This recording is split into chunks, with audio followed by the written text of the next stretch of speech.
Assalamualaikum warahmatullahi wabarakatuh. Alhamdulillah nahmadu wa nasta'inu wa nastaghfiruh wa na'udzu billahi min syururi anfusina wa min sayyiati a'malina. May yahdihillahu fala mudhillalah wa may yudlilhu fala hadiyalah. Asyhadu an la ilaha illallah wa la syarikalah wa asyhadu anna Muhammadan abduhu wa rasuluh. Allahumma sholli wa sallim ala asyrafil anbiya'i wal mursalin wa ala alihi wa ashabi ajmain, amma ba'du. Alhamdulillah, Allah telah memberikan berbagai macam nikmat yang tentu kita tidak dapat menghitungnya. Oleh karena itu, bersyukur kepadanya adalah suatu cara yang terbaik, dan pasti kesyukuran kita akan dibalas oleh Allah dengan nikmat-nikmat yang lain. Mudah-mudahan sholawat serta salam tetap terlimpah kepada junjungan kita Nabi Muhammad Sallallahu Alaihi Wasallam yang telah memberikan tauladan dan bimbingan-bimbingan sehingga kita mengerti tentang Islam dan mantap dalam beragama Islam. Pemirsa yang berbahagia, takwa menjadi ukuran kemuliaan.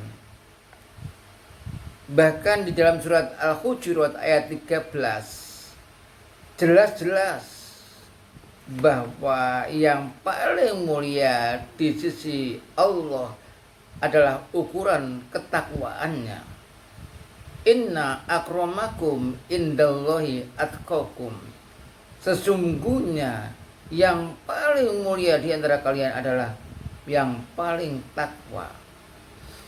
Nah, di dalam berkorban, modalnya agar kita diberikan oleh Allah ridho atau memperoleh ridho Allah, itu modalnya juga takwa.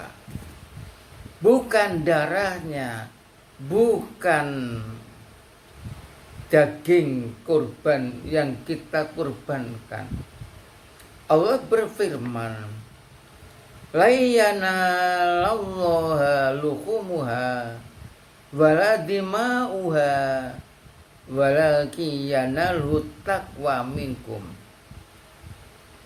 Tidak akan memperoleh dagingnya, darah-darahnya kurban untuk sampai keridhaan Allah. Tetapi yang akan sampai dalam keridhaan Allah adalah ketakwaan dari kalian. Jadi takwa ukurannya kita mendapatkan ridha Allah dari yang kita kurbankan atau tidak. Kalau kita semata-mata hanya karena Allah kita berkorban, maka itulah akan mendapatkan keridhaan Allah Subhanahu wa ta'ala. Memang Allah melihat hati dan amal. Bagaimana hati seorang yang berkorban? Bagaimana amalnya? Dalam suatu hadis, Nabi Muhammad Sallallahu Alaihi Wasallam pernah bersabda, Innallaha la yanzuru ila suwarikum wa amwalikum walakin yanzuru ila qulubikum wa a'malikum. Sesungguhnya Allah tidak melihat rupa kalian dan harta-harta kalian, tetapi Allah itu melihat kepada hati kalian dan amal kalian. Jadi kalau hati kita ini bergetar untuk selalu mendekatkan diri kepada Allah, itulah yang akan diterima oleh Allah, yang akan dilihat oleh Allah, yang akan dibalas oleh Allah. Termasuk amal kita yang kita niatkan hanya karena Allah Subhanahu wa ta'ala, itulah yang akan dibalas, yang akan dilihat oleh Allah Subhanahu wa ta'ala. Dan jika hati kita bergetar, getaran-getaran hati kita itu untuk berbuat jahat, maka akhirnya membatu, itu sulit amal kita diterima oleh Allah Subhanahu wa ta'ala. Oleh karena itu, apa yang kita korbankan bukan masalah harganya.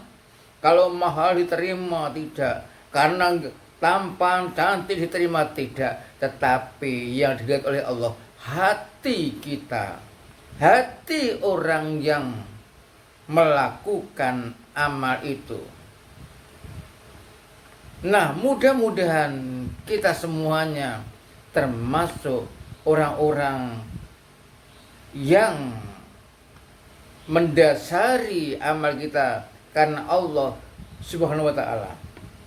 Berbahagialah kita, orang-orang yang beriman, orang yang beramal soleh, dan alhamdulillah kalau kita sudah bisa berkorban, kita diberi kabar oleh Allah termasuk orang-orang yang baik.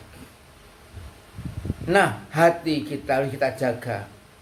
Sebab jika hati kita di dunia ini buta hati kita tidak mau untuk mengikuti jalan Allah, kita selalu menyimpang, maka di akhirat juga buta dan dimasukkan neraka. Nah, oleh karena itu Allah berfirman, "Wa man kana fi hadhi a'ma fa huwa fil akhirati a'ma wa adalla sabila." Dan siapa yang hatinya buta di dunia, maka di akhirat juga buta dan sesat jalannya. Semoga kita semuanya menjadi hamba Allah yang memiliki hati yang bergetar untuk selalu mendekatkan diri kepada Allah Subhanahu wa ta'ala. Demikian yang dapat saya sampaikan. Semoga bermanfaat bagi kita semua. Wassalamualaikum warahmatullahi wabarakatuh.